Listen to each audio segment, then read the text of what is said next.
Okay बच्चों, चलो अब हम अपना आगे पढ़ते हैं। इसके बाद टेंजेंट के बाद अभी हमने पॉइंट ऑफ कांटेक्ट और लेंथ ऑफ टेंजेंट ये सब हमने खत्म करा। तो ये फर्स्ट थ्योरम है।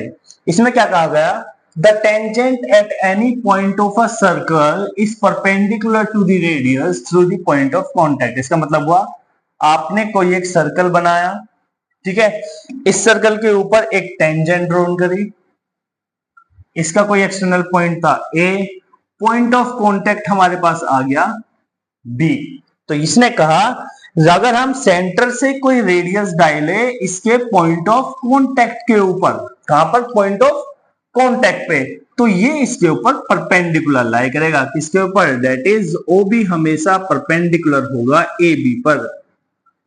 किसी भी टेंजेंट का जो पॉइंट ऑफ कांटेक्ट होता है अगर वहां पर रेडियस डाली जाए तो वो परपेंडिकुलर लाई करेगी। एक और एग्जांपल देख लीजिए, जैसे सपोज करो एक ये टेंजेंट पास हुई, इसका पॉइंट ऑफ कांटेक्ट है P, अगर हम यहां पर एक OR डाल दे, OP सॉरी OR नहीं OP, तो ये OP मेरा परपेंडिकुलर होगा इस टेंजेंट पे, जिसको नाम दे दो Q, ठीक है, ये परपेंडिकुलर होगा PQ पर, दैट इज ये एंगल हमारा 90 डिग्री होगा। ऑलराइट, ये पॉइंट क्लियर है कि भाई हमारी जो टेंजेंट होती है सेंटर से उसके ऊपर रेडियस डाली जाए तो वो हमेशा 90 डिग्री पे लाई करेगी, दैट मींस वो परपेंडिकुलर लाई करेगी। और ये थ्योरम हम आगे वाले क्वेश्चंस में यूज करेंगे। क्लियर है? अब पढ़ते हैं नेक्स्ट वाले में हमसे कहा गया है जी, वो भी एक इंपॉर्टेंट थ्योरम है। इसमें बोला है the length of the tangent drawn from an external point to a circle are equal. अब इसका मतलब क्या हुआ, इन्होंने कहा जो लेंथ ऑफ टेंजेंट है that is point of contact से एक्सटीरियर पॉइंट तक का डिस्टेंस, अगर किसी बाहर एक पॉइंट से किसी सर्कल पे बनाई जाए तो वो कैसी होनी चाहिए, इक्वल होनी चाहिए। अब इक्वल होने के लिए ना अकेली चीज इक्वल नहीं हो सकती, उसके लिए कोई दो चीज होनी चाहिए। तो इसका मतलब हमारे पास दो टेंजेंट बनेगी, वो भी एक कॉमन पॉइंट से, वो भी एक एक्सटर्नल पॉइंट से।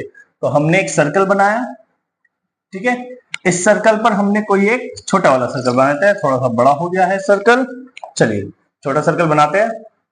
ये एक सर्कल हो गया, एक कोई एक्सटर्नल पॉइंट हो गया ए, इस एक्सटर्नल पॉइंट से मैंने कोई टेंजेंट ड्रॉ करी, ये हमारी फर्स्ट वाली टेंजेंट है, इसको दोबारा बना देते हैं क्योंकि हमारी टेंजेंट पॉइंट ऑफ कांटेक्ट लगना चाहिए। ये ऐसे लग गया जैसे कि हमारे पास ये सेकंड आ गया हो, तो थोड़ा सा पतला कर लेते हैं इसका निप। ऑलराइट, यहां से एक टेंजेंट ड्रॉ करी, इसको बोल दिया गया ए, और एक और टेंजेंट ड्रॉ हो गई, ये पॉइंट ऑफ कांटेक्ट मान लो बी, ये पॉइंट ऑफ कांटेक्ट मान लो सी। तो थ्योरम के अकॉर्डिंग आपको प्रूफ करना है जो लेंथ ऑफ टेंजेंट है, यहां पर लेंथ ऑफ टेंजेंट है AC और AB, ये दोनों आपको बराबर दिखानी है। ठीक है, ये इंपॉर्टेंट थ्योरम है, इसके एग्जाम में बहुत बार पूछी जाती है। आपको एक प्रूफ करना है कि जो AC होगा वो AB के बराबर है। अब कैसे बराबर होगा, तो हम क्या करेंगे, एक सेंटर मानेंगे ओ, अगर मैं रेडियस इस टेंजेंट के ऊपर लाई करा दूं, रेडियस इसके ऊपर लाई करा दूं, तो अभी हमने प्रीवियस वाले थ्योरम में पढ़ा था कि जब भी अगर कभी रेडियस चल जाए पॉइंट ऑफ कांटेक्ट पे तो वो 90 डिग्री जाती है ना, ये जाती है 90 डिग्री। इसका मतलब OC मेरा परपेंडिकुलर होगा CA पे, तो इसका मतलब एंगल C हो गया 90 डिग्री।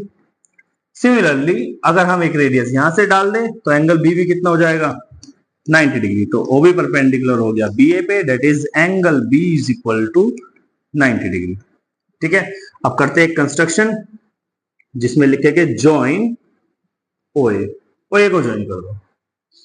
ऐसा करने से हमारे पास दो ट्रायंगल बन गए। उन दो ट्रायंगल कौन कौन से बने भाई, पहला वाला हमारा ट्रायंगल बना है इन ट्रायंगल AOC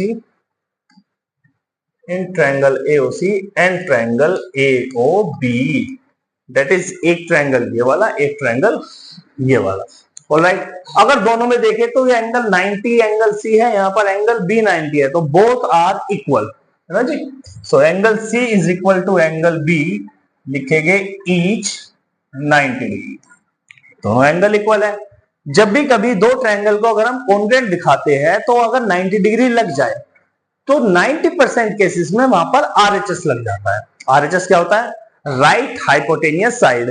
अब मैंने राइट एंगल तो यूज कर लिया, अगर आरएचएस लगानी है तो उसके सामने वाले side that is hypotenuse use करना है। तो देखिए इस ट्रायंगल में राइट एंगल के सामने है ओए, इस ट्रायंगल में राइट एंगल के सामने है ओए, तो दोनों क्या हो गई, कॉमन हो गई। तो that is OA is equal to OA, ये लाइन दोनों ट्रायंगल में आ रही, तो ये आ गई हमारे पास common. So right hypotenuse side, अब एक ऐसी साइड जो दोनों ट्रायंगल में इक्वल हो, दैट इज रेडियस। तो हमारे पास क्या आया, OC is equal to OB, ये आ गया each radii. So by RHS से ट्रायंगल क्या हो गया हमारे पास, AOC कॉन्ग्रेंट हो गया ट्रायंगल AOB के, एंड बाय CPCT से अब मैं यहां पर लिख सकता हूं कि जो AC है वो इक्वल है किसके, AB के। AC is equal to AB, ये बड़ी कॉमन सी थ्योरम है जो बहुत ज्यादा पूछी जाती है।